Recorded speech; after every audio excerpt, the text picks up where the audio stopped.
Bukan itu intinya. Pengembang itu adalah orang yang jago bebasin tanah, orang yang jago melewati segala macam perizinan. Itu yang paling berat gitu. Ngebangun rumah itu yang paling gampang. Buat kita ngebangun gedung 9 lantai, itu lebih cepat dibandingkan kita mendapatkan perizinan.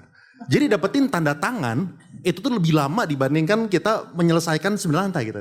Nah jadi kalau misalnya kita berbisnis itu seperti itu gitu. Dan akhirnya banyak sekali pemuda-pemuda, anak-anak yang pengen berusaha ya. Soalnya bisnis itu tuh bukan dijual belinya, tapi kebanyakan tuh hal-hal lain-lain yang kita tuh pusing gitu. Nah, jadi itu alasannya kenapa saya juga sering menyuarakan, dan kenapa saya menyuarakan soalnya saya udah pensiun dari properti, makanya saya berani menyuarakan.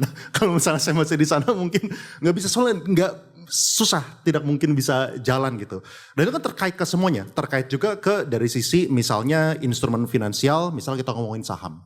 Saham sekarang ini kalau misalnya kita ngomongin saham perbankan, itu net outflow-nya kencang banget gitu. Kalau misalnya kita lihat tahun ini BCA gitu, sahamnya keluar 30 triliun, net asing itu jualan BCA. Mandiri itu jualan sekitar 18 triliun tahun ini saja gitu. Padahal kalau misalnya kita cek dari segi fundamentalnya nggak ada yang berubah.